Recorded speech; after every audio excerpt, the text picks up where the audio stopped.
Interesting bug. I just discovered on the Director Mini that if you have a countdown with attached music and you turn the countdown off, it's going to continue playing the music whether you like it or not. It's very interesting. I don't know why. Let me start my Instagram and welcome everyone to today's show.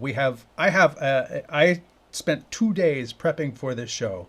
I've been putting things together. I have a table full of 9 video switching devices in front of me just to talk about different things and produce things, different aspects of it. So we've got a lot going on today. I hope that today's show is super informative to you. I know there's a lot of excitement for the GoStream Duet-8 ISO. It's a lot, just like the Blackmagic ATEM Mini 8 Pro.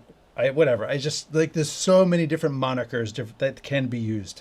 And if you are new to the show, let me just say welcome everyone.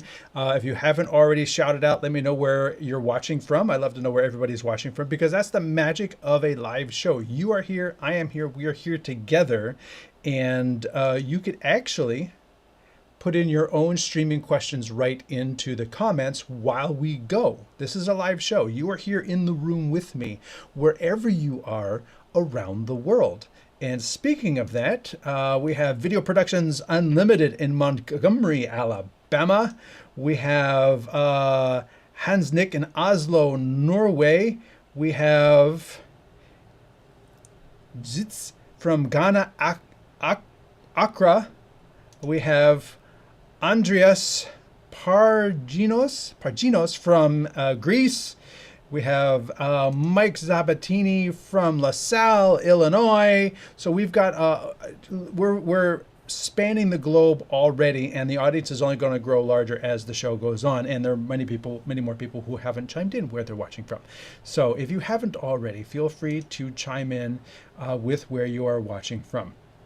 And although today's show is all about the Duet-8, feel free to throw in whatever streaming questions you may have because it's not limited to that. I'll try and answer questions. And unlike AI generated answers, I will give you the answer to the best of my knowledge. I'm not going to search the web in 0.2 seconds and give you the wrong answer because I hallucinated.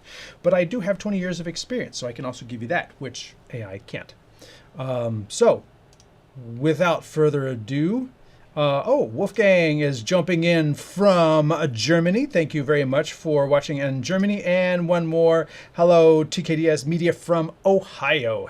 Say good morning to Kevin in Ohio. Thank you very much. And he's on Facebook. You can see I got Facebook, we've got LinkedIn, we've got YouTube, and we've got Twitch, and we've got Instagram on the other device. And I can push this button and make it super big. So if somebody comments on Instagram, I will be able to see it.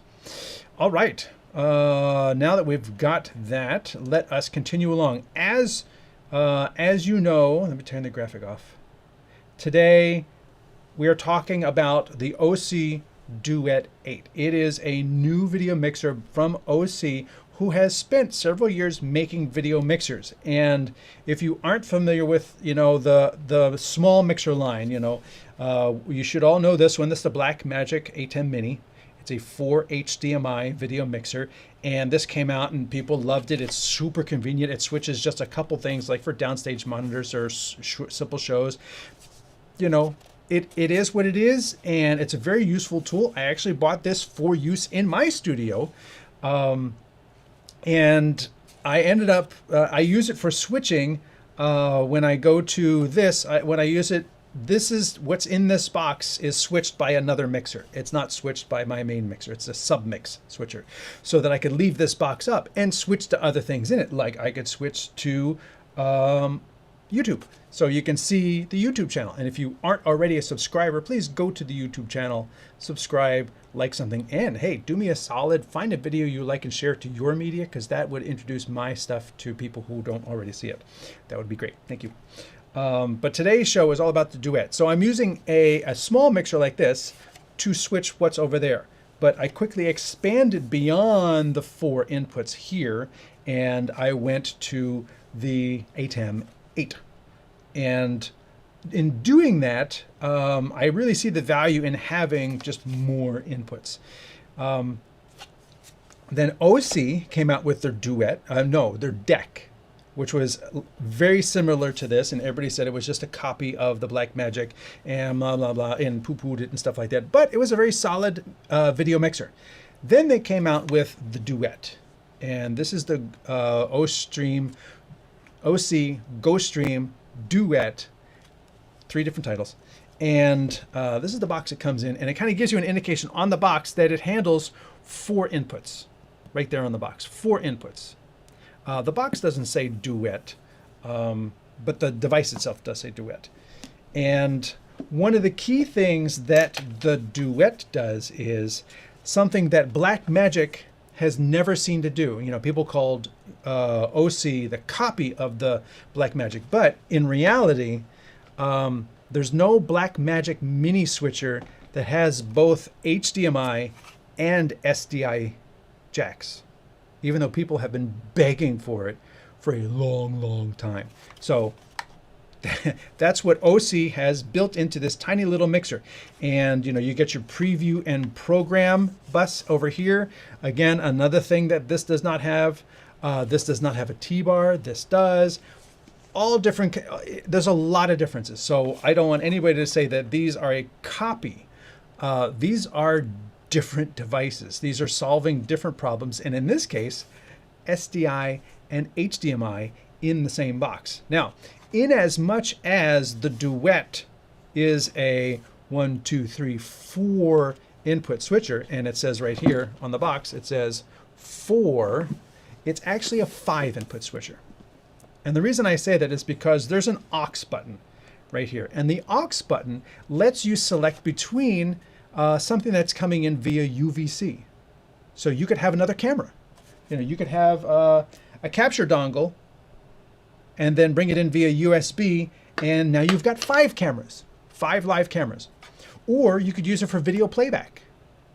Or you could use it from a laptop screen capture right into here. So five straight inputs. Or you could even bring in NDI. That's another thing that the Duet does that the ATEM has no Blackmagic products do NDI at all. Blackmagic has jumped on the SMPTE train. They have completely ignored 10 years of NDI existence and proliferation through all sorts of products. And we've got a lot of NDI going on this table. So that 5th input, this is like, it's kind of like a Duet 5, even though it says 4 on the box. 5 inputs. You could have 5 wired cameras. You could have 4 wired cameras and a USB camera. You could have an NDI camera on that 5th input. You know, you have to select what that aux does. The aux can't do all of those things. You have to pick one of those things, whether it's a USB input, whether it's a video playback, whether it's an NDI or a stream input. So, but you've got 5 buttons and you've got 5 inputs on the Duet. But the nice thing about the Duet is HDMI and SDI. So today we are talking about the next evolution of the GoStream. I'll bring up the box. Which is the Duet-8. And you'll notice right along the bottom, 8 camera buttons, 8 source buttons. And that is the key thing. You've got 8 buttons all on the bottom. And with that, let's go to my overhead. With that, that also goes to 8 source buttons along here, but then you also have to have 8 outputs, 8 output sources, and 8 audio input buttons. So it sort of expands everything. When you expand this from 4 to 8, now you're expanding this from 4 to 8 and this from 4 to 8. And then these are your macros and scenes.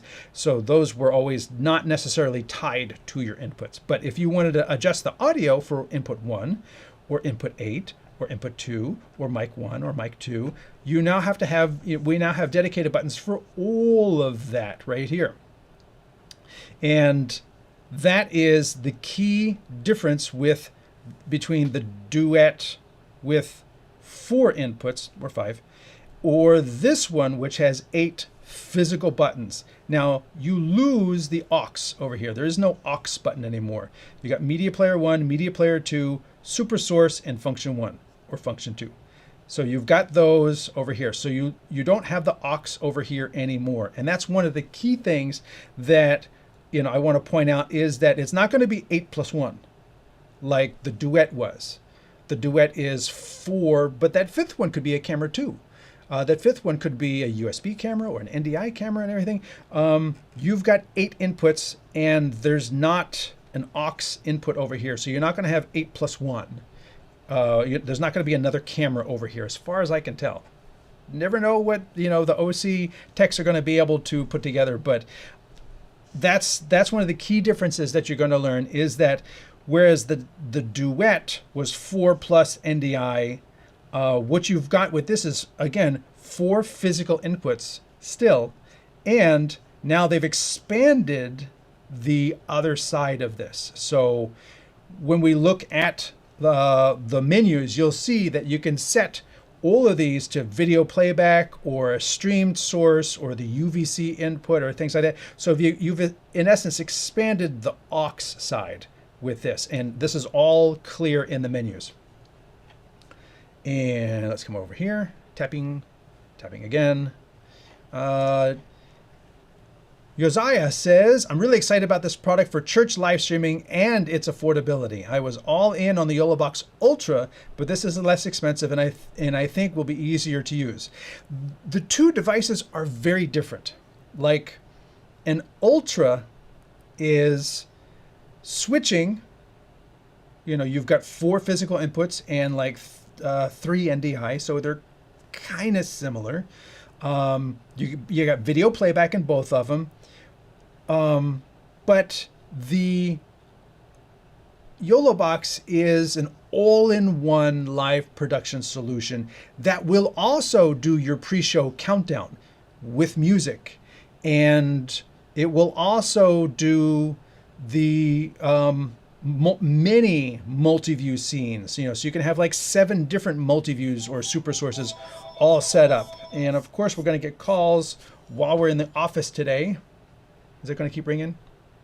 Maybe not. Okay, good. And it's going to handle multicasting. So whereas the GoStream will stream to 3 destinations and the Ultra will stream to 3 destinations, actually all YOLOBoxes have the capability to go to 3 destinations. The GoStream sends 3 streams. So if you're sending a 5 megabit stream to YouTube, Facebook, and whatever else, you're sending 15 megabits, and you're going to want, I usually say, at least double that. So you're going to want to have 30 megabits clear upstream. The YOLOBox has multicasting, so you may do those same 3 things, but you only are sending 1 stream. So you're sending 5 megabits up. So you would only need 10 for safety. So there's a couple key differences. Also, they both record, they both do green screen, they both do overlays, but this one does 1 green screen. You can actually green screen all 4 of your sources coming in on the YOLOBox. So there's a lot of different functionality in terms of the fact that the YOLOBox is an all-in-one solution. So yes, the YOLOBox Ultra is more expensive because it's capable of doing more things. This is less expensive, but it's doing less things. It will be easier to use because it's doing less things. And there are physical buttons on it. The fact that you have this physical switcher here with the physical buttons. And when you say this is 1, this is 2, this is 3, and you can put little labels over top of these things, if it's going to stay the same in your church or your corporate office or wherever you got this thing deployed, you can put little labels over top or little labels on the bottom here. And then that way people can say, oh, this is the wide shot, this is the pulpit, this is the altar, this is the bema, this is the the cantor when he goes off to the side, saying this is, the other podium on the other side. This is where the readings are. You can have all those different, different things set up. and then you just switch between them. And then a multi-source where it's sort of like, oh, I can see the person talking and a shot of the audience. So that is really cool that you can have those set up and somebody can just, tap, tap, tap, tap, tap. Look, I'm just doing this. And if they put their hand on top of the thing, they're not switching until they actually physically hit the button. Whereas a touch screen, if you accidentally touch the screen, it's doing something. That's the thing with the touch screen. Tech question comes in. And again, throw questions in all the time. Hansnick, the tech guy, says, does it support bonding? The YOLO box, yes. YOLO box supports bonding, and YOLO does offer a bonding service that you can pay for. And this does not. This is not a bonding device. So there's no bonding on this. But that doesn't mean you can't put a bonding thing between this and the internet. You can get a PEP link. Let me show you.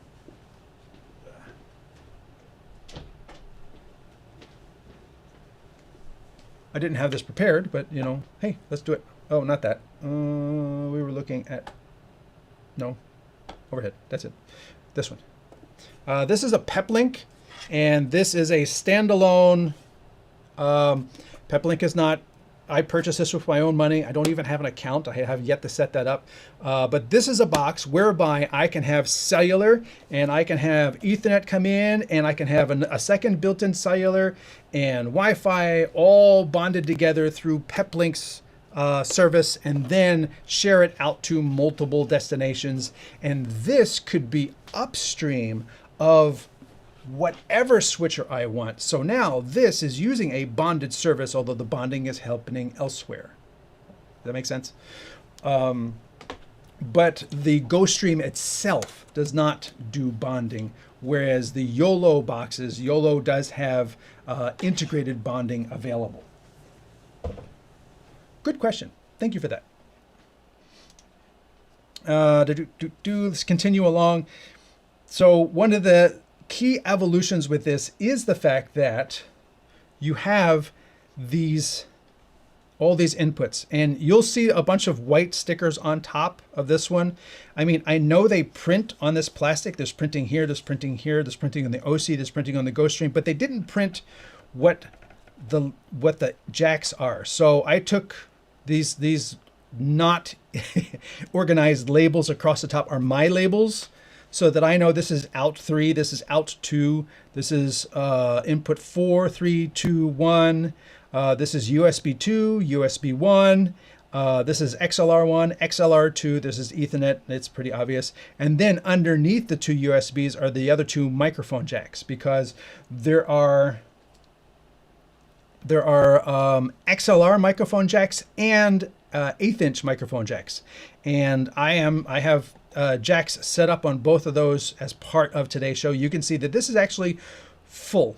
I've got SDIs in here, I've got HDMIs in here, I've got HDMI outputs, I've got a USB stick for recording, I've got my Ethernet set up in here, and an XLR over here, and I just wanted to be prepared for today's show, and so that's why I spent the past couple days setting up all of this stuff, testing it, and making lots of notes.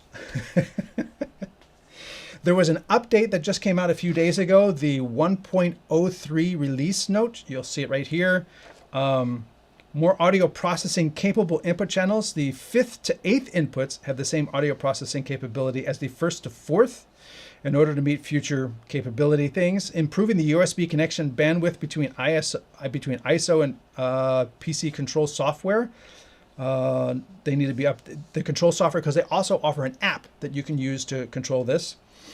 Improving the color accuracy on the USB webcam and the program recording. XLR microphone type selection is now saved. It wasn't saved before, so if you changed it and then turned the unit off and turned it back on, it would revert back to the default, and various other bug fixes.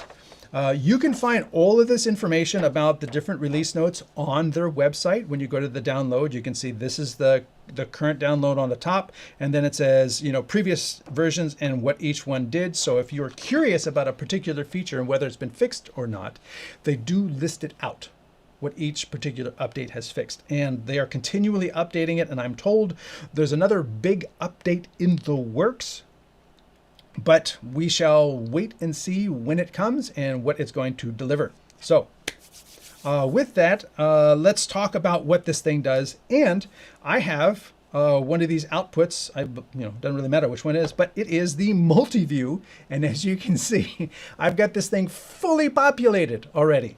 So I've got up here, input 1 is SDI, input 2 is SDI, and they are, let's see, input 1 is this camera right here. Input 2 is this camera over here. Hello.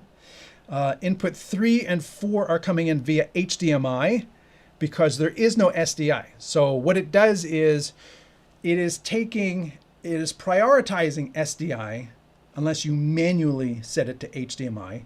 And if you have nothing in SDI, it is going to HDMI.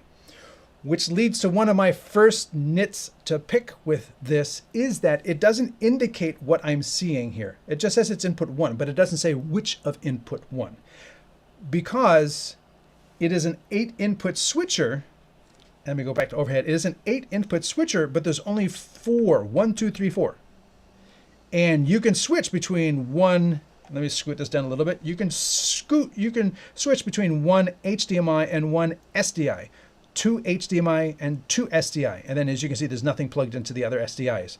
You can switch between those, but it is not 8 hardwired inputs in a row at this time. Who knows if that'll change? So that is what you've got right now. You can switch between these things. So if I've got 2 inputs selected here, it would be really nice for it to tell me input 1 is the HDMI or the SDI, to tell me, or let me manually type that in, manually enter, through the rotary knobs or through the computer and type that in to label those things. I'm going to say I have not checked fully the application. Maybe it does let me do that, but I wasn't able to do it with the menu system that's built into the GoStream itself. So I reserve the right to be wrong. Just as I see the viewer count has gone up, thank you all for coming here. Feel free, if you are just joining the game, let me know where you're watching from, because the show is going around the world. I love to know where the audiences are watching from. Thank you all for being here. And this is an interactive show. You showed up during the live show, so you get the privilege of actually asking a question, and I'm going to do my best to answer it on the live show, even if that means I have to try something out, like the bonding question led to something I have not set up. So I am happy to try and answer the question as best as I can, but understand that I'm not AI and I'm not going to scour the web in 0.2 seconds and give you the wrong answer. I'm going to do my best to give you a good answer, and if I don't know, I'm just going to say I don't know. So feel free to throw those questions in at any time. So thank you very much for being here.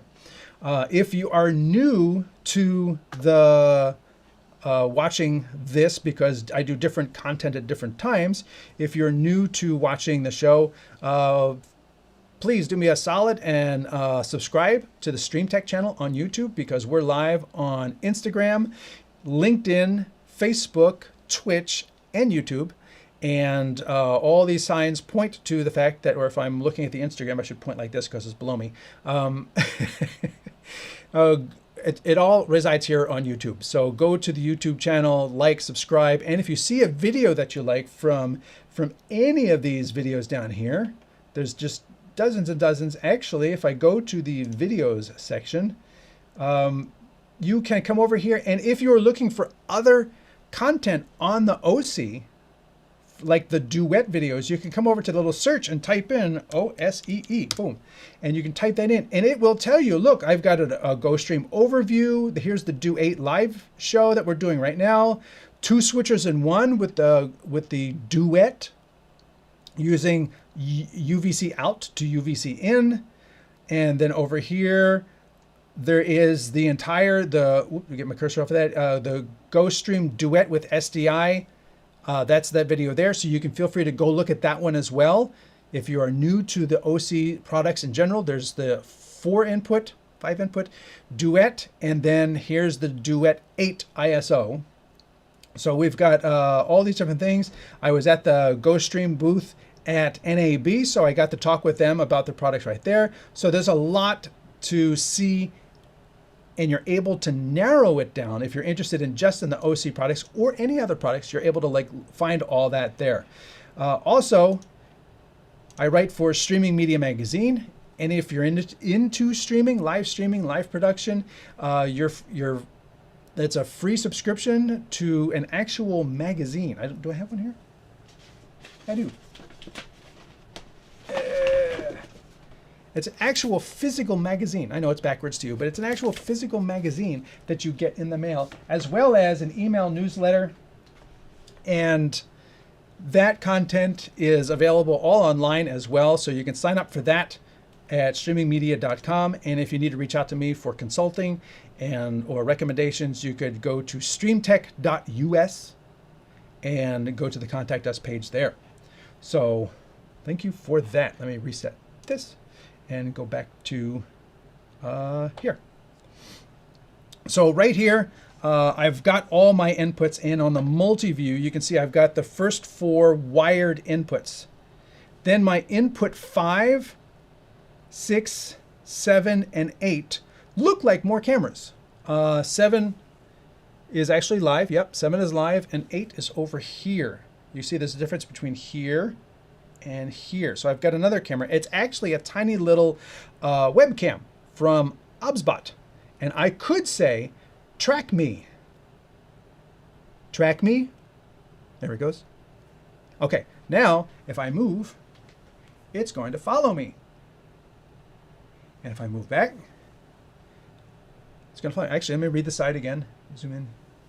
And then I could say, zoom in closer. Zoom in closer. Zoom out further. So that's the OBSBot. Unlock me. Unlock me. I don't know why I got to say it twice, but whatever. So let me move that manually. So that one is coming in. It's actually a little USB webcam, but it has those voice controls. So that is coming in via USB.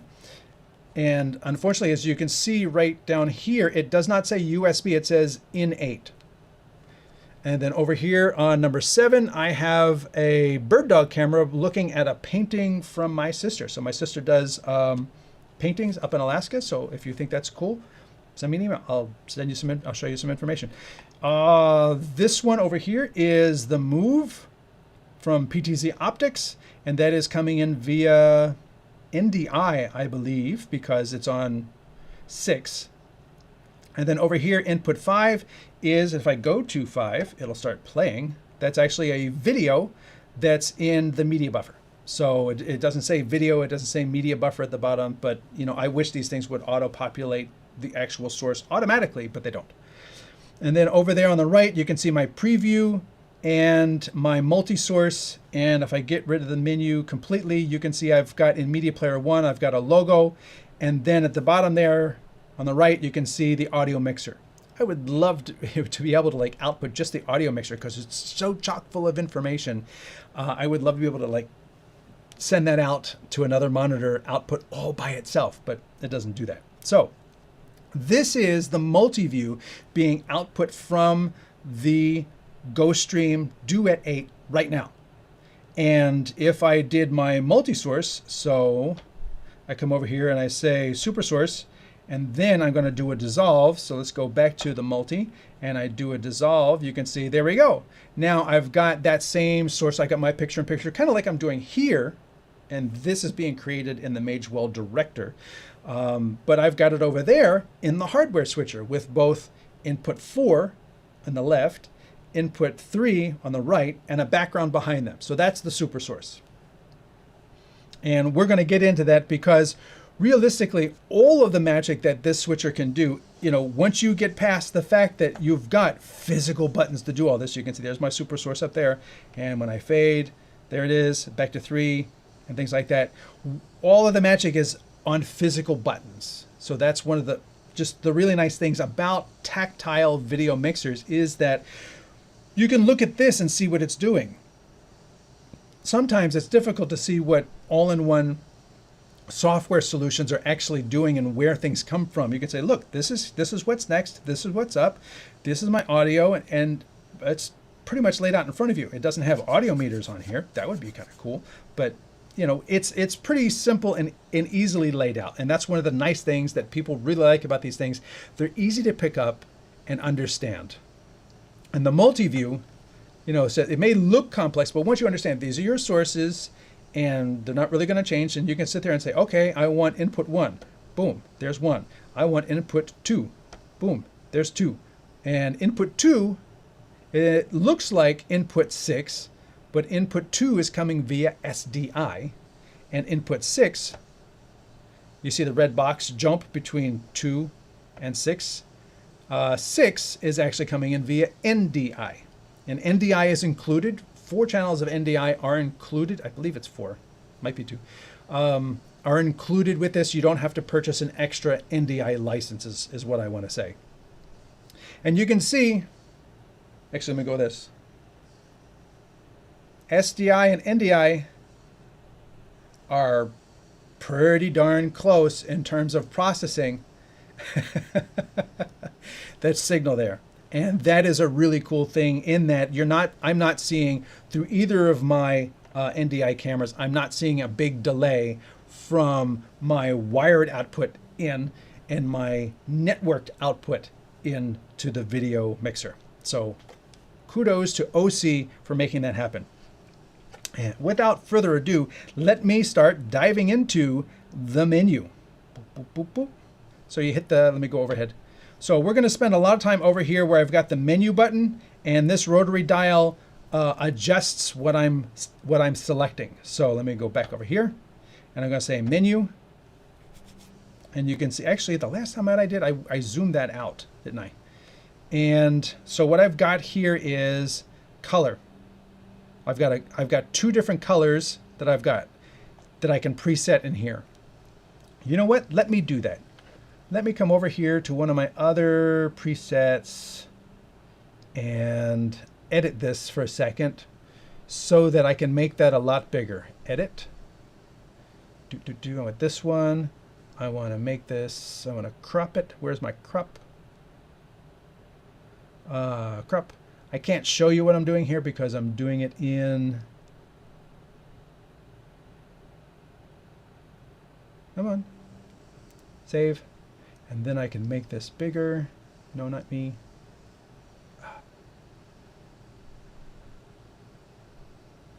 Oh, there we go.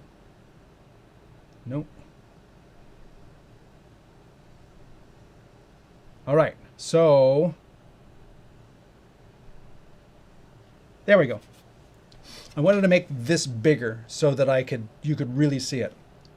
So what I've got here is color backgrounds. You can have 2 different color backgrounds. And when I first did the multi-view right here, I used a colored background until I used one of the media players. So you got 2 different color backgrounds, color 1 and color 2.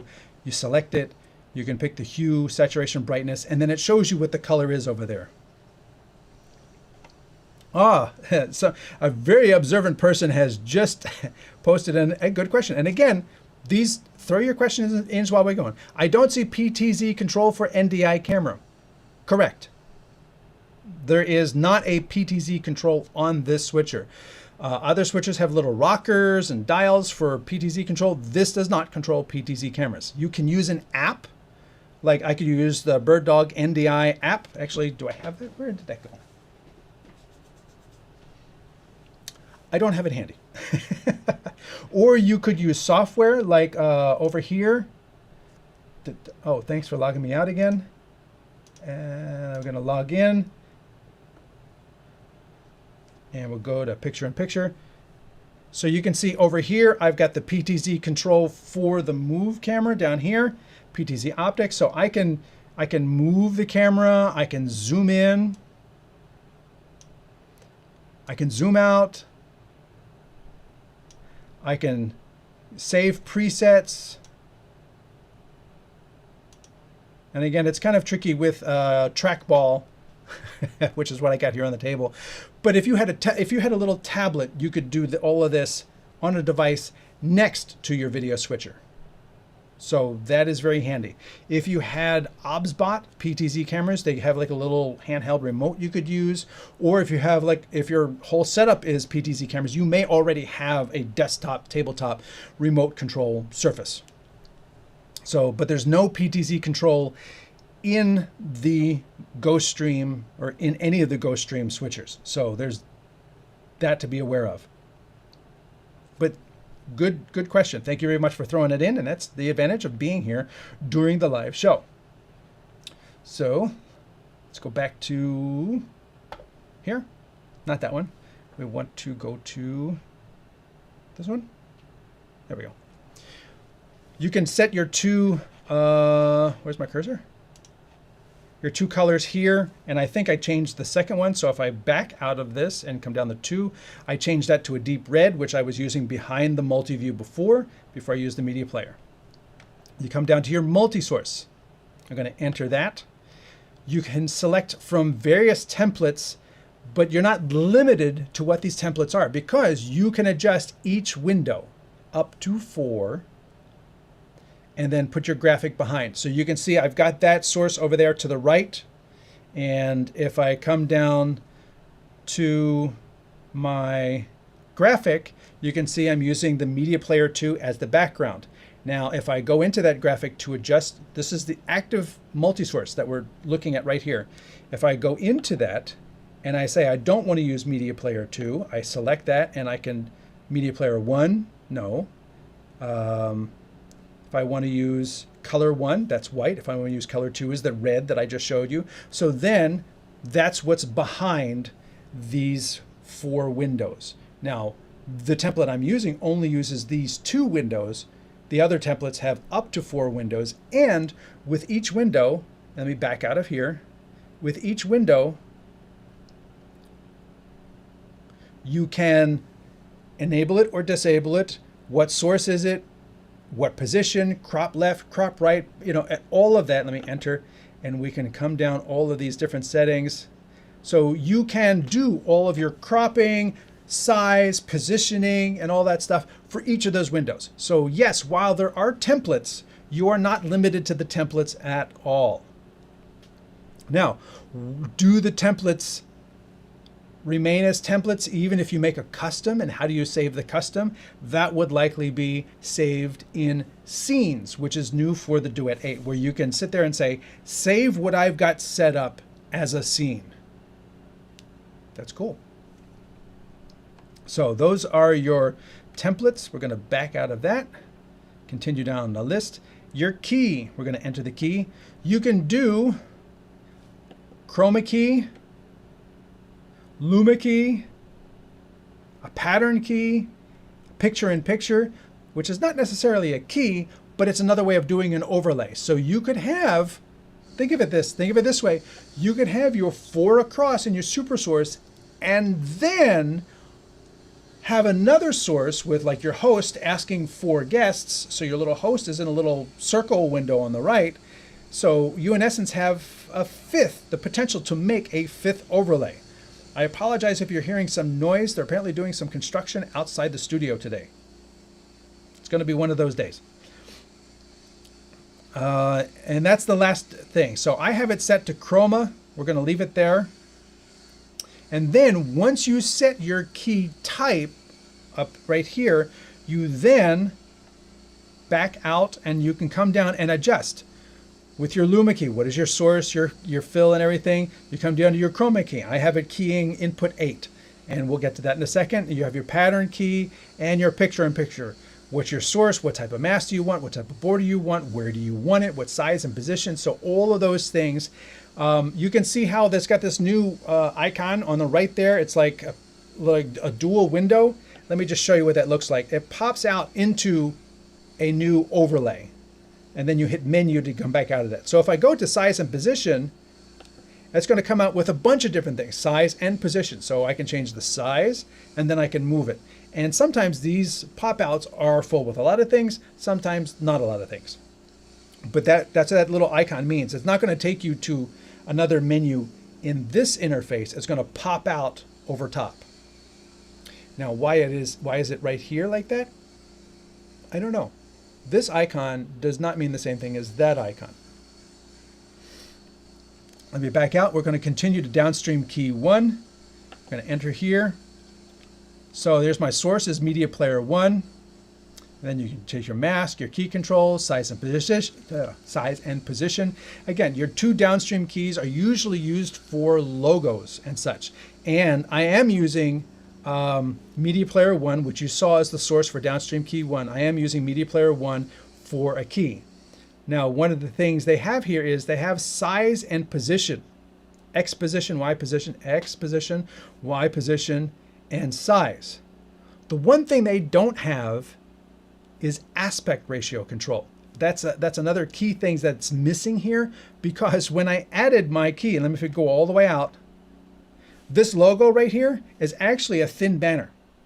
It's just a PNG graphic that's a thin banner that I wanted to put across the bottom of the screen. Like if I go to my normal side by side here, that's that logo right there. It's just stretched out a lot like that. But because it doesn't understand the aspect ratio, it made it really big and tall, and there's nothing I can do to fix that in the way it's set up in the current application. Nope.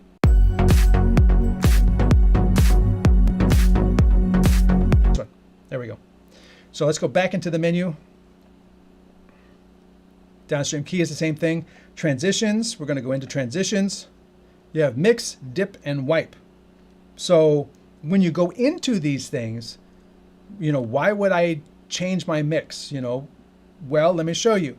You basically, how fast of a mix? You want a fast dissolve? You want a slow dissolve and things like that? You can have a dip to color. What color do you want? How fast do you want it? And a wipe. What kind of wipe? What direction? How fast? And everything. And the reason you have those is because over here you have cut, auto, but what does auto do? Auto does either the mix, the dip, or the wipe. So those 3 things, so say, okay, now I want to wipe, and then I say auto. And now I want a dip, and I say auto. But how fast and what it all looks like is set in that menu.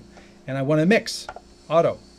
So you can choose between those 3 things very easily. You always have cut, and then what your auto transition can easily be switched between those 3 things, but what those things are set to do is in the menu. So go back to here.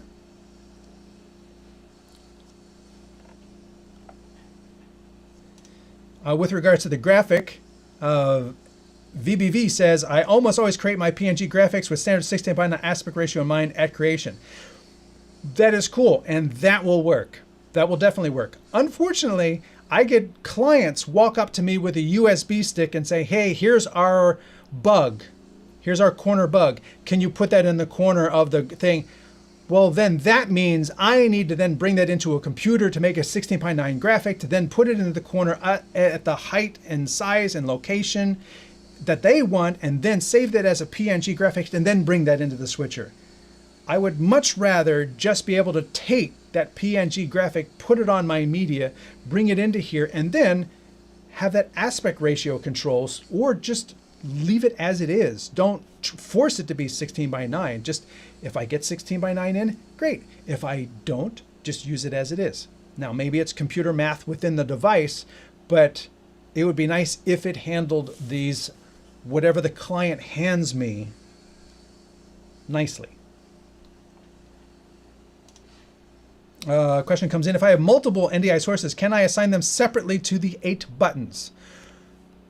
Sort of, but not to the 8 buttons. The first 4 buttons are the first 4 physical sources. And we'll get to that when we get to the inputs. And then the last 4 buttons, as I mentioned at the very beginning of the show, the last 4 buttons are sort of extending what the Duet let you do. The Duet had that 5th button that said aux.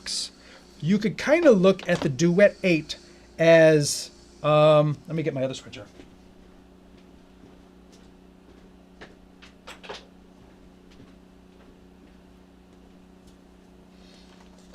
Let's do this one.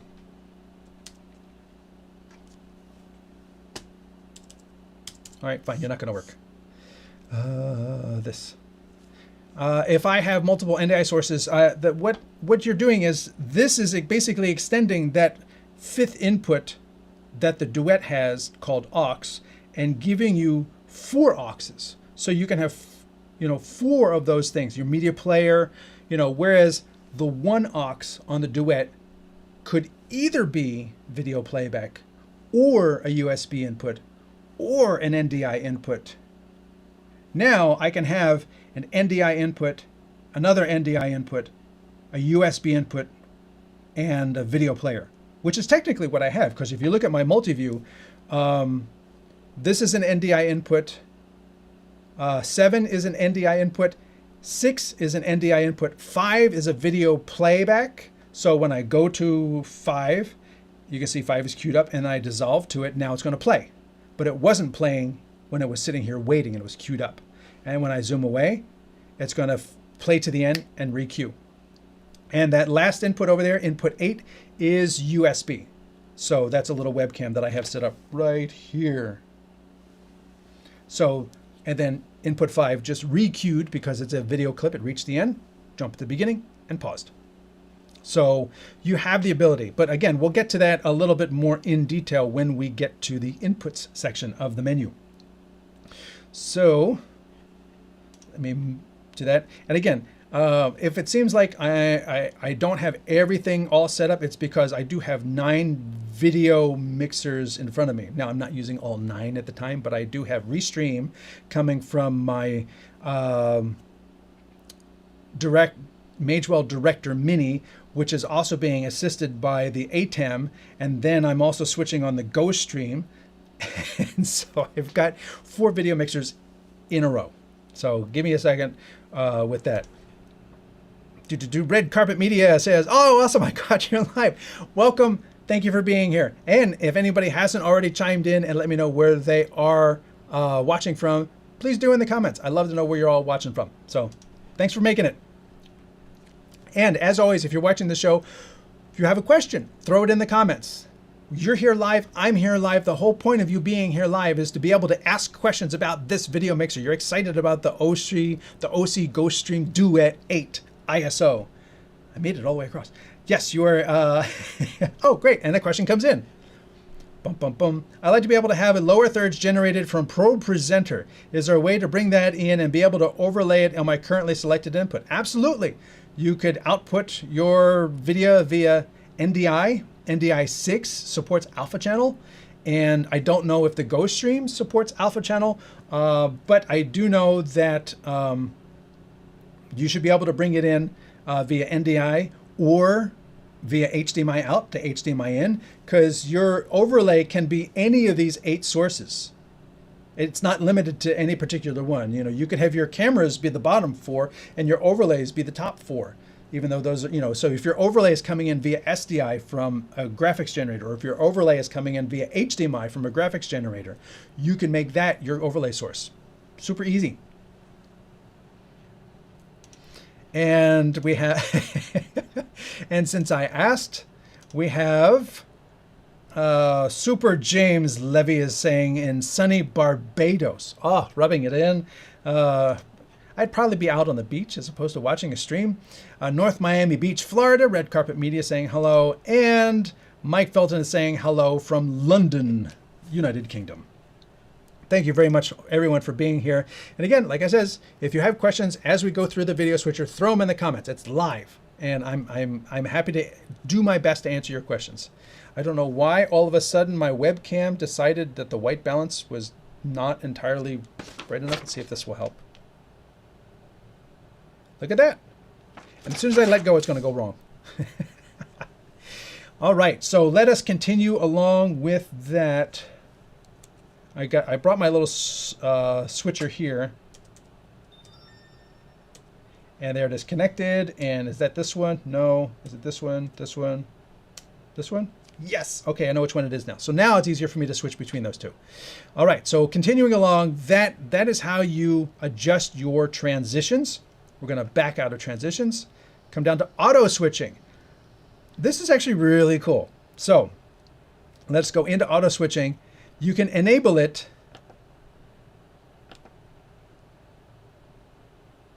they give you just an on and off and enable. But what the cool thing is let me back out. One more, come down.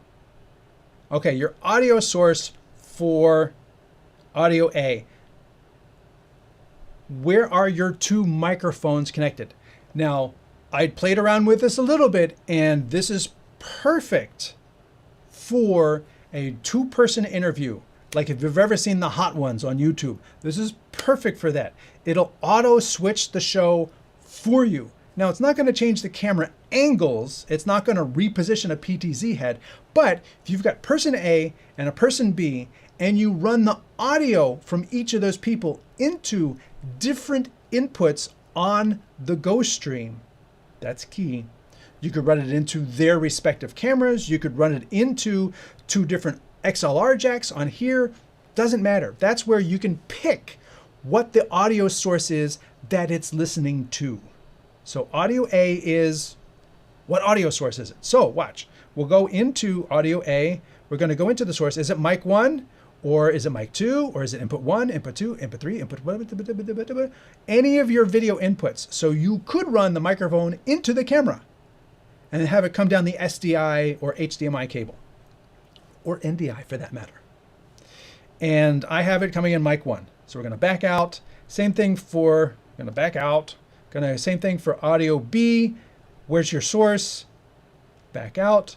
And then you come down to your video mapping. Here's where the magic happens. Okay, you did have to, I will say you do have to map your threshold. Let me go back up to audio B. Your threshold is how loud does it have to be before it triggers. So you want to make sure it's actually saying something, not a click in the background, not because there's going to have two people talking. The dialogue from one person, you don't want to have it tripping the second one. You need to have a threshold in between these two dialogues. So that this person's talking, they're louder, and there's mic, this person's talking, and this person's talking.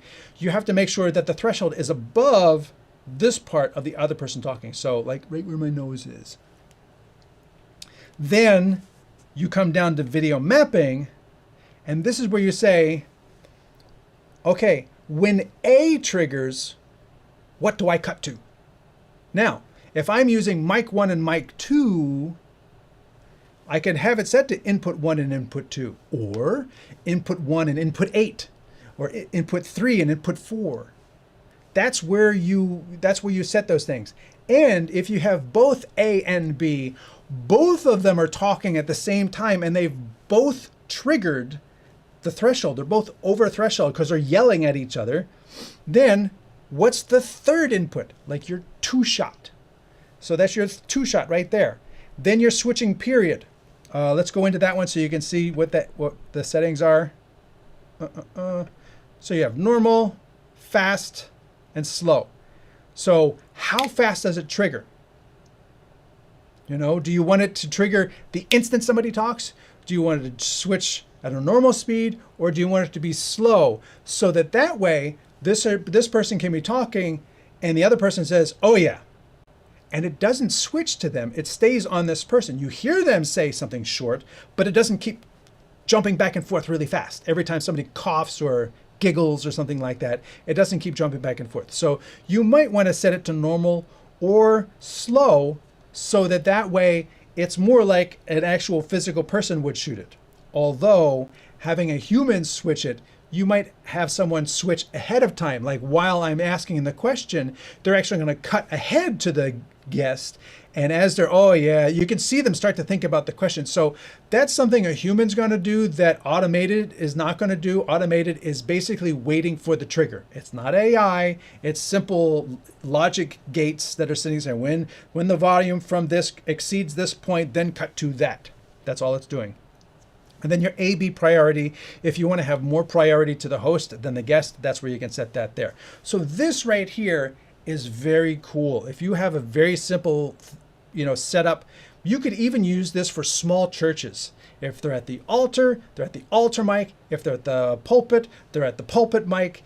If there's singing going on and there's audio coming in both microphones, it's going to go to the wide shot. And then you don't need to do anything. Think about that. That's really, really cool. Now, The GoStream is not the first switcher to do that. There's been other video mixers that have done that in the past, but it's very cool to see that here, and it's going to help a lot of very small, you know, where there's not a lot of very small setups, where there aren't a lot of people to manage a lot of different things. So that's going to be really handy. So let me back out of there. Now we come down to the audio mixer. Enter. So now we've got all your inputs. Boom, boom, boom, boom, boom, boom, boom. So the audio mixer functionality is here. And let's just get into mic 1 and mic 2. Mic 1 shouldn't be set to off. Should be set to on. Oh, I have it off so that it doesn't keep triggering while I'm doing this. That's right. Set it back to off. I have mic 1 set to be my XLR. And if you look at my overhead, you can see, not that overhead, this one. I have an XLR plugged in here, and it is this microphone. Hello, hello, hello. So that if you were to look at my multi-view and exit out of this all the way to so where you can see the mixer, and then I go to mic 1 and I turn mic 1 on. Hello, hello, hello. You can see that mic 1 now has audio down there on the right. Actually, I should use that other one. You can see mic 1 has audio, and mic 2 has audio. So that little microphone is plugged into a 3.5 millimeter jack that's actually providing power to this little, you know, cell phone camera mic. So that's cool too. Providing power, taking the audio in, and let's get into those settings because I am very impressed with the audio capability that is in here. So unfortunately, it doesn't remember where I was. It always goes all the way back to the beginning. I would love for it to remember. And that's me. Audio mixer, enter. Mic 1, enter. So I have mic 1 set to XLR. What type is it? It's a dynamic, or it is a condenser microphone. So you can adjust the some of the parameters there. The fader is different than the preamp. Like most audio mixers have a preamp, like how hot is it coming in? I can dial it back so it doesn't distort. So you've got a preamp setting right there. And if it's a very hot and, you know, sensitive mic, you're going to dial the preamp back so that it doesn't distort. Then you've got your fader setting on top of that. If it's a very weak microphone, like this little, like this other mic, let me come down here and select this one. You can see I've got my preamp set all the way up, because this little phone microphone is not as sensitive as this is. So I have to ramp the preamp all the way up. So that way you can adjust both your fader level and your preamp. And the fader is, you know, your active mixer with the little dial on the physical device itself. You've got a delay so that if your cameras are going to come in, there's going to be a little bit of a sync delay, about a frame or so. Your NDI cameras may be even 2 frames behind because it's a frame for NDI to be compressed, sent over the network, decompressed, and then it has to be synced in the switcher. So maybe it's 2 frames behind. So maybe in order for your analog inputs to be in sync with your delayed digital content, you need to set them back 60 milliseconds or so, depending upon what 2 frames are in Europe or anywhere else in the world. Continuing down, you've got the delay, but now we get really cool. You've got a high pass filter. You've got a noise gate. So now I have it set, I have the noise gate on, so it doesn't turn that microphone on, or I'm not hearing any audio from that microphone until I'm louder than whatever. Meaning that if I've got fan noise because I've got stuff on the table, which I do, you're not going to hear that because the microphone is going to be closed until, like we talked about the other thing, the audio comes in above this threshold, then it's going to open the gate and then I hear it. When the audio goes below that gate, it closes that input and you don't hear any of this background noise just going all the time. This is really handy for conferences and things like that. So if you've got like a bunch of table mics and things, and you don't want to hear just ambient room tone and papers shuffling and things like that, you just want to hear when people are talking, you put a noise gate on it, and anytime nobody's talking and it's not loud, you put the noise gate on there and it's muted. It's just It's actually not 100% off. It's brought down a good bit, probably about 10, 20 dB. It's not off and creepily just absolutely dead, but it is set so that it is very low. You could hear somebody start to talk and then it'll be open. You have a compressor so that if they're going to come up to a certain level, then you want to be able to like make sure they don't distort. You want to push it down. And that is super cool. So many things I do. You have people talking loud. You have people talking soft. You have people who talk soft that suddenly laugh out loud. Having a compressor on the channel makes sure that you don't distort the audio, and it's built into the Duet. Super cool. Equalizer, low, middle, and high. There's the enable. I kind of think maybe, you know, with these breakouts, let me come down here. Equalizer low. You can turn the low, medium, or high on. What frequency? It's sweepable. How much gain you have, and the Q factor is how wide of a notch you're putting in. This is very detailed audio. Like you'd almost need an audio engineer to understand all the stuff that's going on here. If nobody's talked to you about the Q factor of your EQ before, that's what you get here, and that is how sharp that EQ is. So if you could actually use this to notch out a particular HVAC noise. You find that frequency, you set it down in gain, and you notch it really sharp, you still get everything else except that one frequency. Very cool. Menu out, come out to the mixer. And that's available, down the line. You come to input 6. Look at that, input 6, enable, disable, fader, high pass, noise gate, compressor, equalizer, on all your channels. That's amazing. I mean, we were talking about the YOLO box before. The YOLO box doesn't offer anything. There's nothing. There's no audio controls on the YOLO box or any of the YOLO boxes at all. So if you do need to EQ something and set noise gates and do that, you've got the capability here in this audio mixer. This is like having a real audio mixer, except for the fact that you don't have physical buttons for each of these things. Your 3-band EQ, your sweepable frequencies, your noise gate, your compressor, your high pass filter. You don't, and your, what is it, the first one? Your preamp. There's no preamp on the line inputs up here. As you can see, there's no preamp, but you still have the fader. So you don't have physical dials for all of these controls, which would be so cool. You could just have a companion unit right next to it called an audio mixer. But if you don't have that, you get this, and you get basically the effective use of a full audio mixer with so much audio control built in on every input. The one thing it doesn't have that I'm just noticing now as I say it, if you plug a little microphone like this into an NDI camera that's way over there, but it only comes in the left channel, there's no mono setting on any of these that I see. So there's no way to tell this video mixer, take that signal that's coming in only on the left channel on that camera and put it on both channels. It's always just going to be on the left. So it would be really nice to have that, a pan. Any audio mixer is going to have the ability to pan the signal coming in left and right, and I do not see a pan. And not even, let me get out of here. Let me go up to the microphone inputs. So mic 1, if I plug in an XLR on mic 1, it's going to default to be in both channels. There's no pan command. But these other stereo inputs are all coming in stereo, and there's no way to sum it to mono if indeed you do have something coming in only one channel from your cameras. That is one thing that I think is missing here. All right, let's continue out of the audio mixer.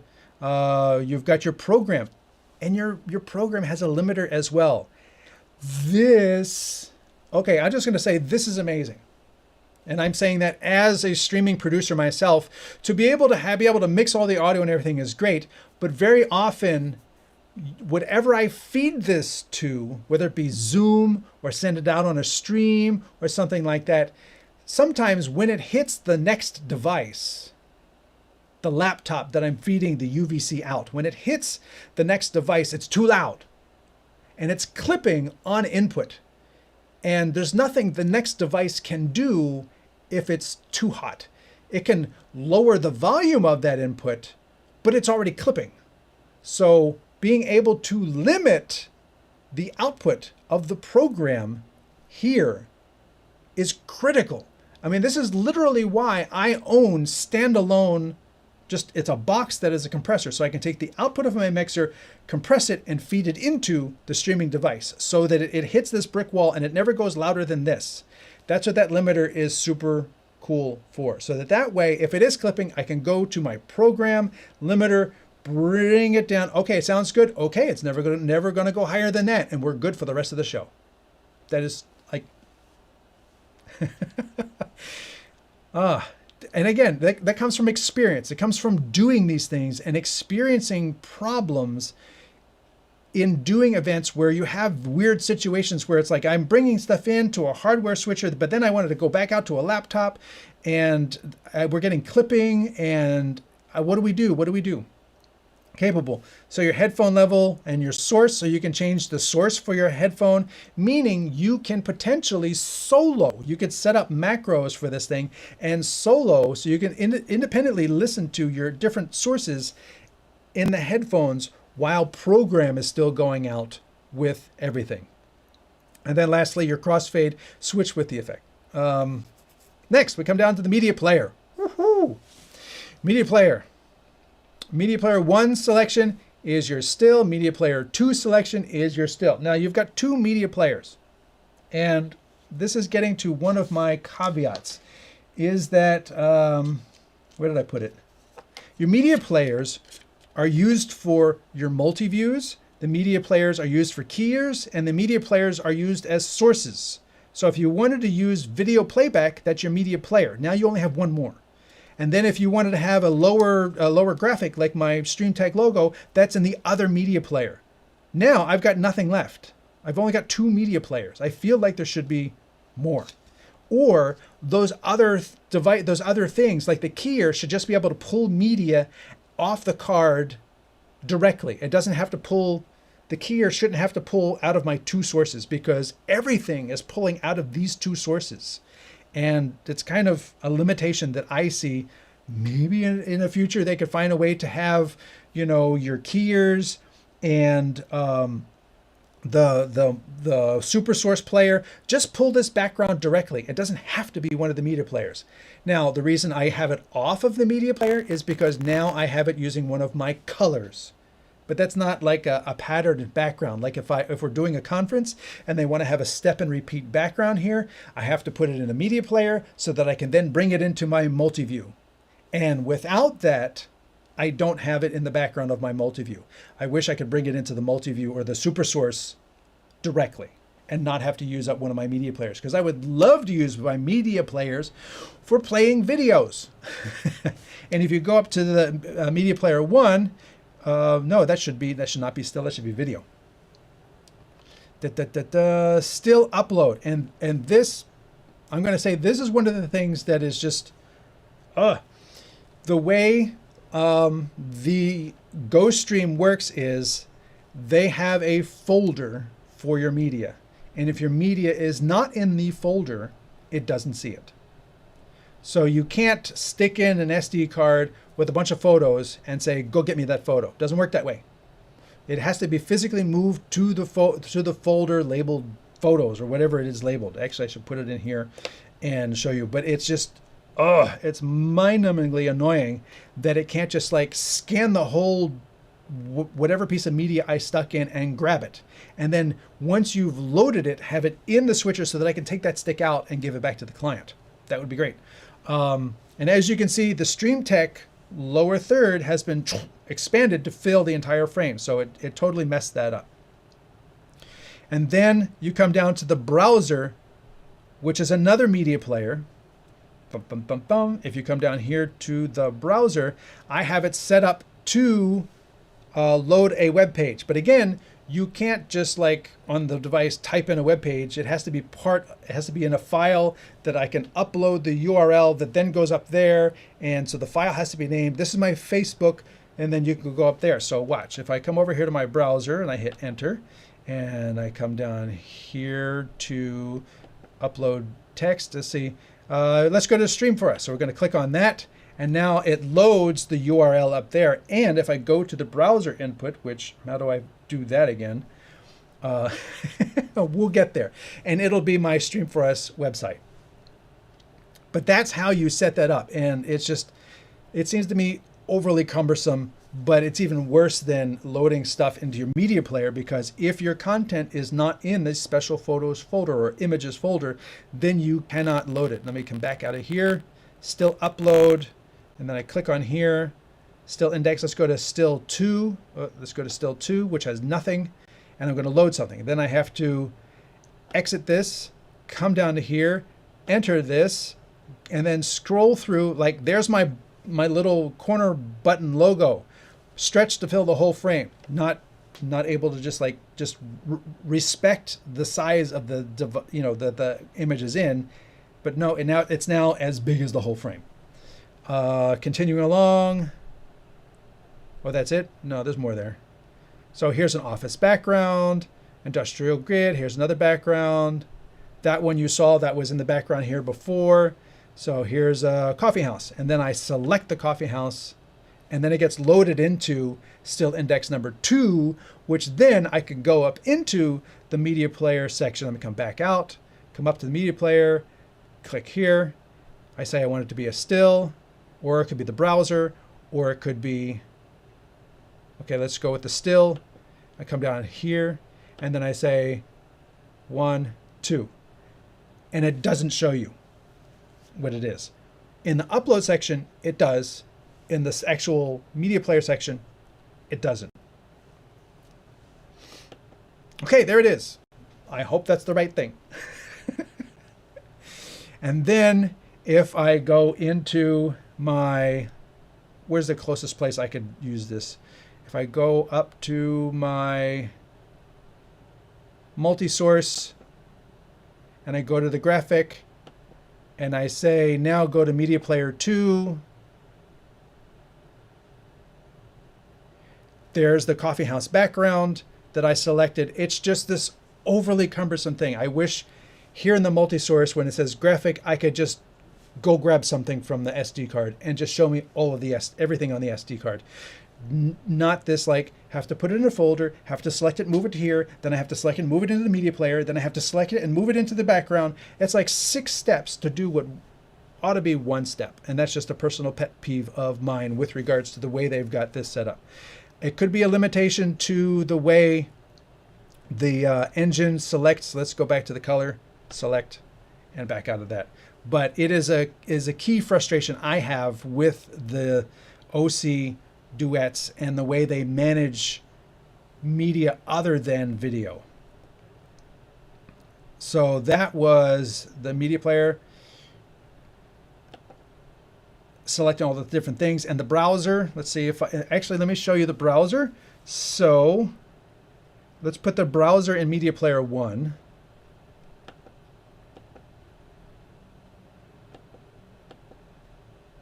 It's not letting me change the browser. Okay, it's not letting me change to browser in media player 1. Why? I don't know.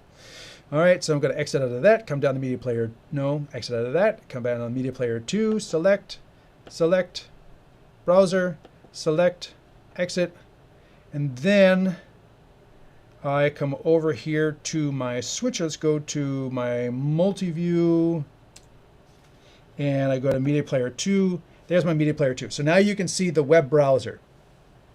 This is great for bringing in graphics.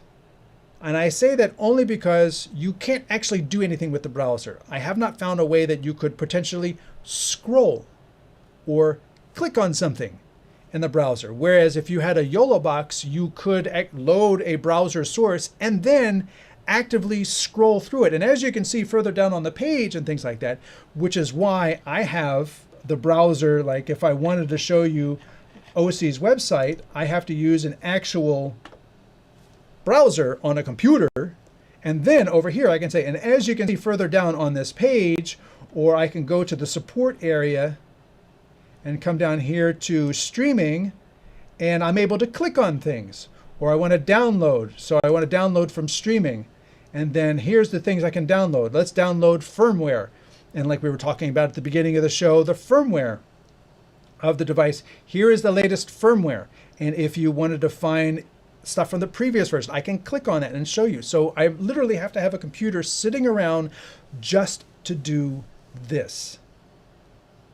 Even though there's a browser in the Duet, you're not able to do all of what I just did, which is why you would bring up a browser, aside from bringing in 1920 by 1080 graphics from a, browser source. There are solutions out there that let you create graphics on a browser, get a URL, and then bring it into the switcher. But then you have to have a dedicated computer off to the side to do that. So either way, you have a dedicated computer off to the side.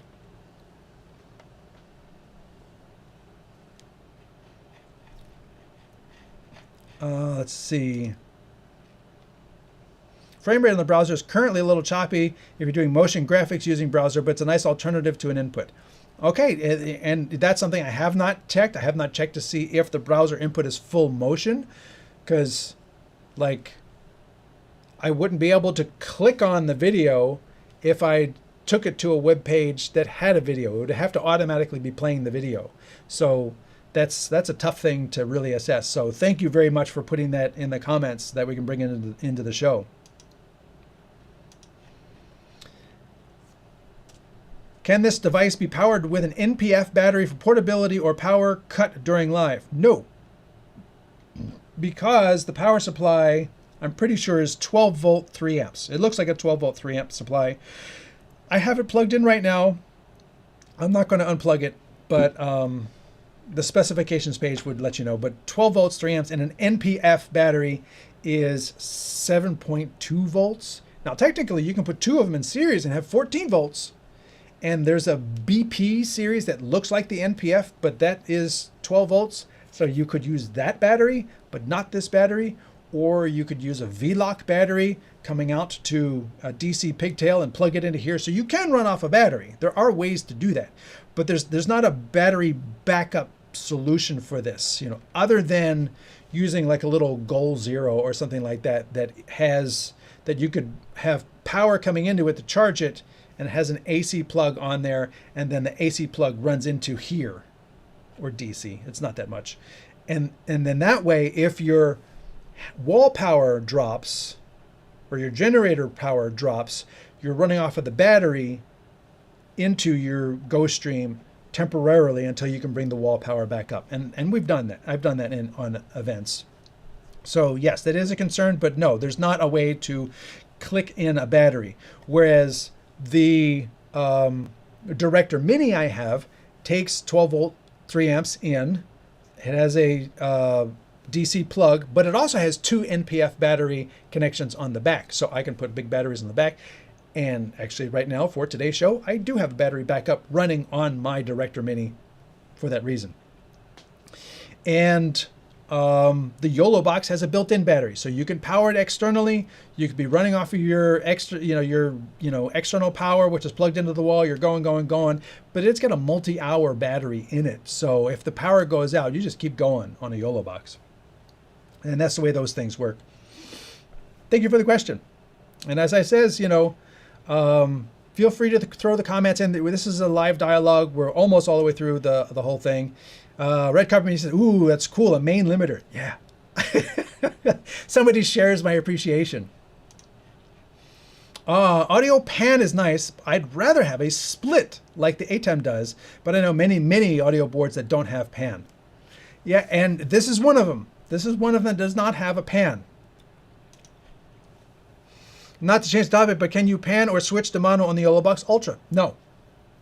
No, the YOLOBox Ultra is, the inputs are what the inputs are. You can vary the level.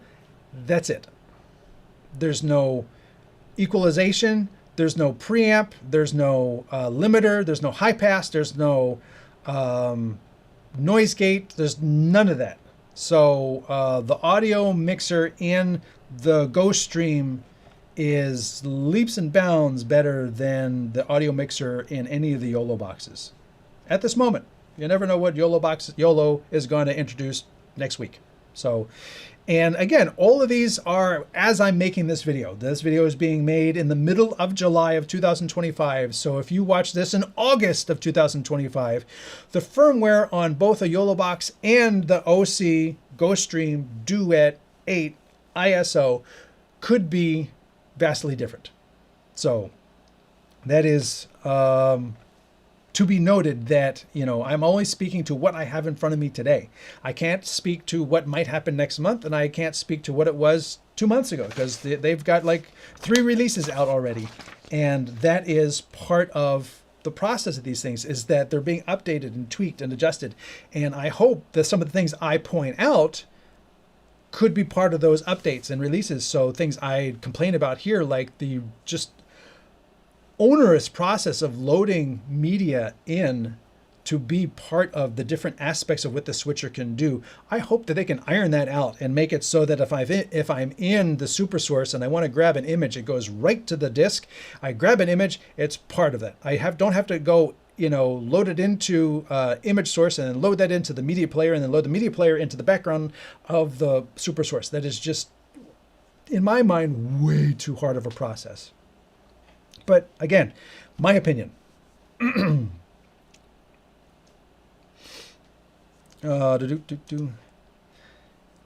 use the NPF 970 in series via VMount. There you go, in series. So if you, yes, and for those who don't know, 277 is 14 volts, so 2 NPF batteries will deliver 12 to 14 volts at the end. And most devices that take 12 volts will take 14, and most, you know, because it's 12, 13, 14. They're frequency agile within a range. What they won't do is, you cannot take just one battery and say, okay, you're really good at 14 volts, how about 7? It's not going to work that way. So you double them up in series, and then you get the full voltage that becomes usable. So let us continue.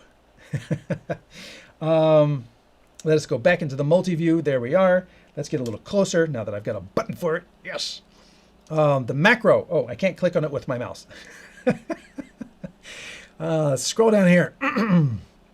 Macros. I'm going to be honest. I'm not a macro expert. I have not used the macros. I'm going to skip over this. Macros are very deep. Deserve their whole show on their own. And I'm sure somebody else has got a really good macro tutorial for the original Duet. The Duet 4, the Duet that handles 5 inputs, the Duet original Duet. Not to be confused with the Duet-8, but this is not the Duet 4. This is not the Duet 5. I would love to call it the Duet 5, but it's not. I've been told in no uncertain terms it's not. And so the original Duet, we're going to have to add differences because I've got 2 duets sitting here on the table. So we're going to call that one the original Duet, because Duet 5 is not acceptable. And this is the Duet-8. So Duet-8, not Duet 5. And somebody has a tutorial out for the original Duet telling you how to do macros. Go watch that. It'll apply here. Scenes is new. And here I am trying to click on it again with my mouse. Scenes. So these scenes, and I've set scene 1. What a scene does, a scene says, is like a snapshot.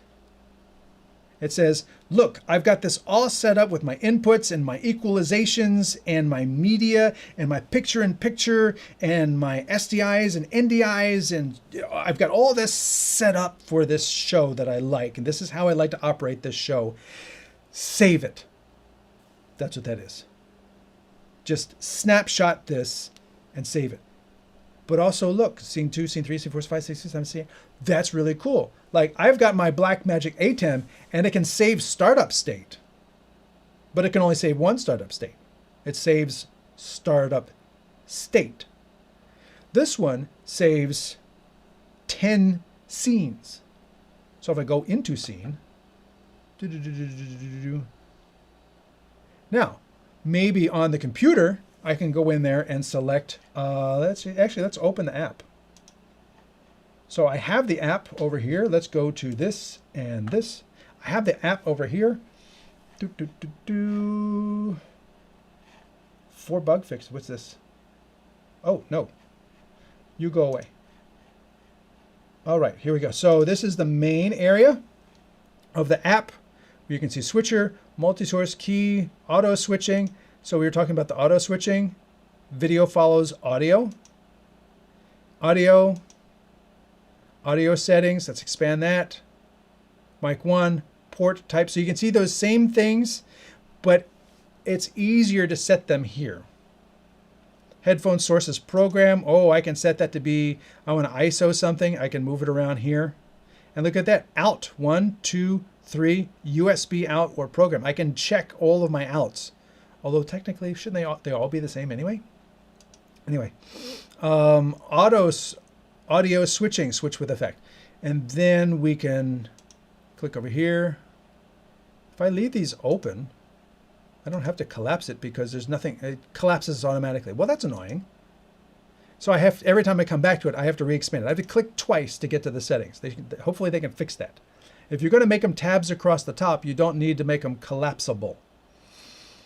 Video follows audio, audio source. You can see it's easier to access all the settings here. And this is the mapping I was talking about. A plus B mapping is input 3. So when camera 1's talking, it goes over here. When camera 2's talking, it goes over here. When both of them are talking, it goes to the third camera. And switching period is slow, so it doesn't go real fast. And the A-B priority is low. All right, downstream key. Here's the school bus. Downstream key 1. Fill sources, media player 1. So you see the media players really come into play here. Media player 1, media player 2, color 1, color 2, color bar or black. So if I'm going to do a key, I'm not going to want black. I'm not going to want color bars. If I'm going to key something, I really don't want to use colors. The only two things I can key are my media players. And then I'm keying. This is like the chroma key that I was talking about. And my multi-source. Common. What is common? I guess that's the background. Place in the background or the foreground. So yes, you could actually not have a background, but have an overlay. So, you get your 4 pictures across and then put something over top of it that includes the whole thing. And it gives you cooler borders and things like that. So you can make that again. And the background is either media player 1, media player 2, color 1, color 2, color bars, or black. I'm not going to want color bars as a background. I don't really want black as a background. If I'm using it as a foreground, black is a foreground conclusion as the background. So I'm using media player 1 or media player 2 again. So this goes again to what I was saying, that it would be nice in the multi-source and other places to be able to pull graphics in directly and not have to use the media players to be able to do that. I would rather use the media players and load them up with videos and play media.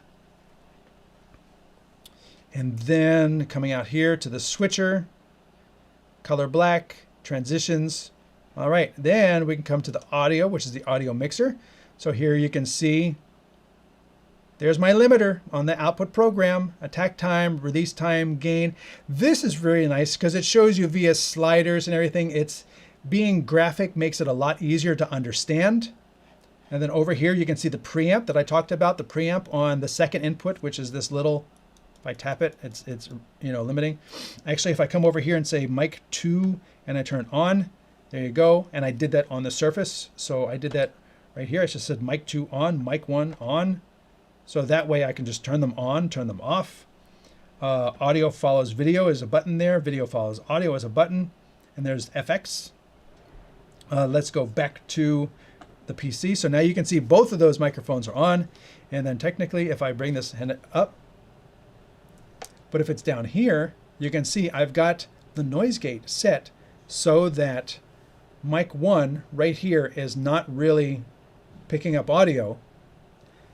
But if I pick it up like this, now all of a sudden, hey, it's a nice hot microphone, and both of these microphones are comparable. So that is, I set that up to demonstrate that the mic 1 noise gate is set, I think, at about 40, so that when I put it down on the table, now, maybe 30. So now it's there, it's present, but it's not very loud.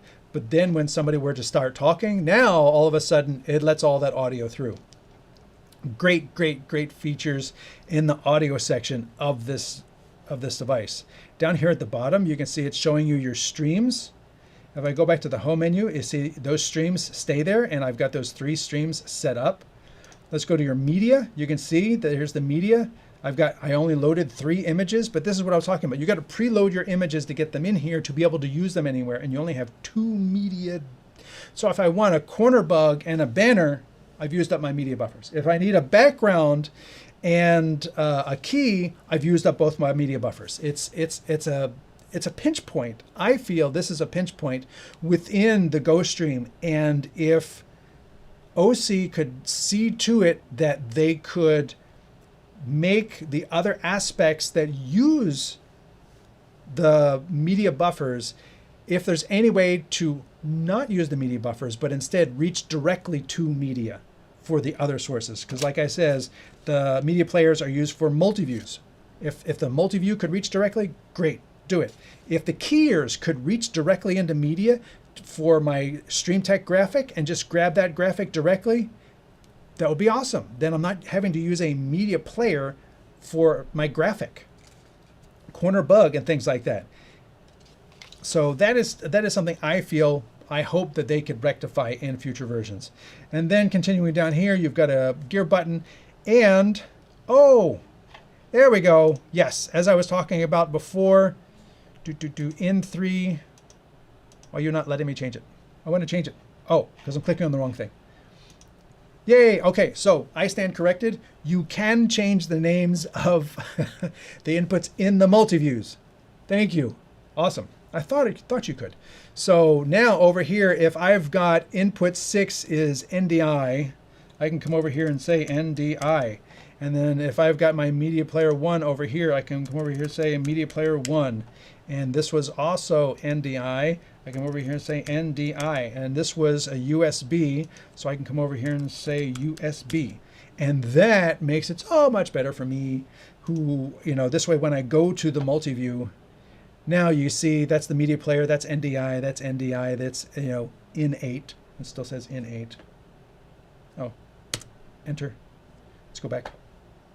Now it says USB.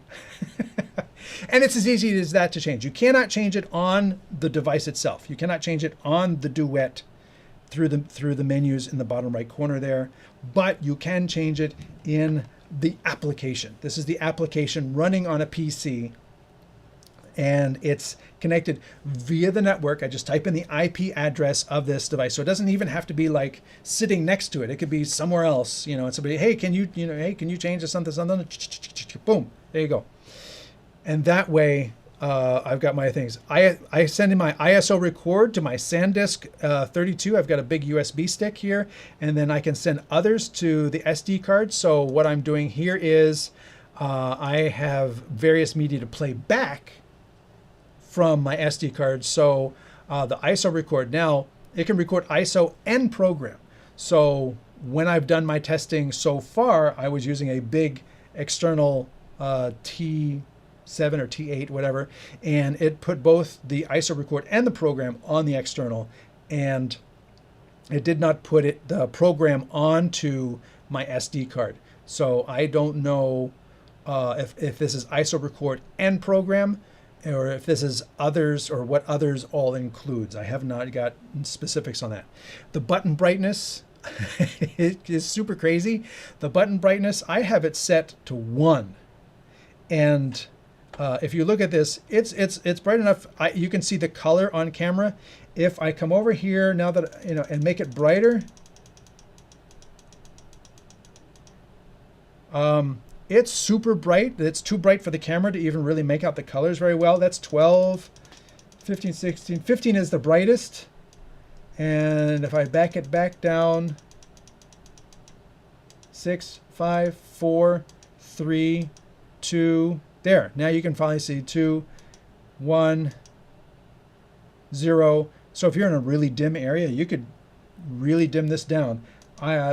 Kudos to them for having like a nice wide range of color there and brightness. So that makes it, comfortable for the operator to use. So it's not blindingly bright and it's not too dim. So if you're outside, you need it bright. If you're inside, you dim it down, and both are available. Very cool. Thank you very much for making that right here available. So let us go back to the multi-view. So we talked about the scenes. Oh, the scenes. So I can save a scene. So if I come down here and I want to save, now that I've let's cancel that one. I want to come down to the next scene, scene 2. I've made changes. I've adjusted the audio a bit. I've adjusted the backgrounds, and I want to save this. So I'm going to come in here. I'm going to click on this, and it says this will record the parameters to scene buttons. I'm going to say record. Boom. It's now saved as scene 2. I did not see a way to label these scenes, which is what I was kind of hoping to see in the app, which is why I went over there. And I've got my NDI list, my start streaming, my macros, my file, and my set. So looks like the scene settings are so new that they have not made it into the app at all.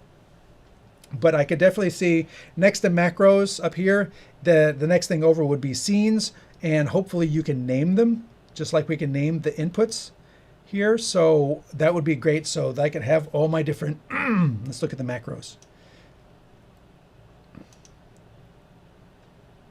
Well, I don't know, there we go. So I've got my macros here, so that I can come in here and I could name my scenes. Now you can have pages of macros here.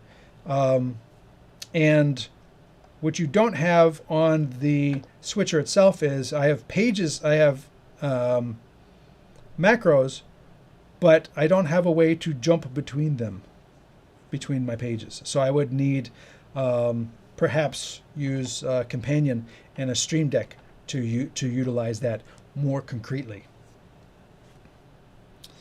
So that's what I was hoping to see over there. Boom, boom. But that way you can save your scenes. Streaming. Streaming is the next thing that you can do 3 stream outputs. You can do 3 stream outputs. But it takes a bit of doing to get them from where you're coming, where you set them. Here, let me just show you this real quick.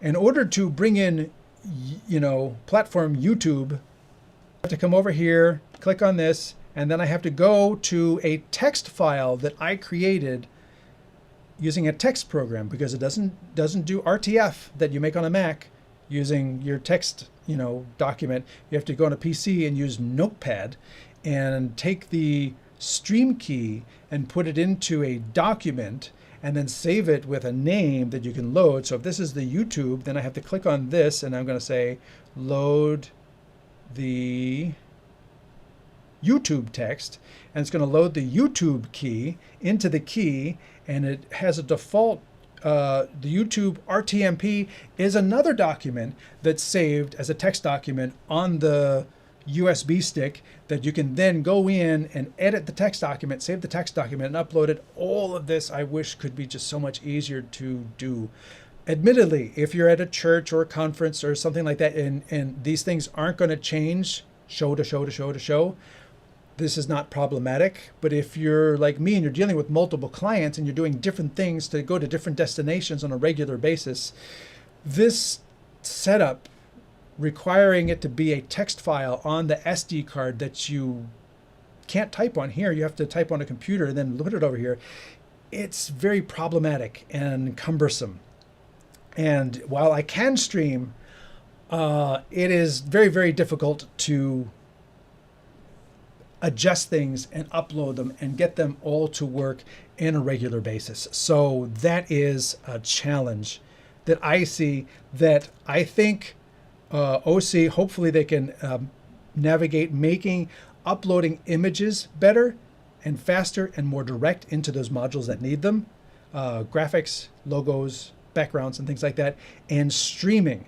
That I really hope they could find a way to make uploading the streaming destinations, stream keys, and parameters easier and more direct. Just copy and paste, like, I don't know, stuff using the app directly into here, because you do have a stream in here, show streaming dialog. I don't want to open that up because you can see my stream key. So you can kind of do it here in the app. It is better because you do have access to it in the app, but I wish it was easier on the device itself. Now, I have a prior obligation. I've been going for an hour and 40 minutes. I have a prior obligation that I do have to step out for. I think what we need to do is we need to continue this. That's my obligation calling me. We will continue this next week because there's so much more to talk about. And if an update comes out between now and then, there's going to be even more to talk about. So I look forward to finishing this up with you next week. Till then, my name is Anthony Barocas. I'm the Chief Gearhead here at StreamTek. And till next time, thanks for watching.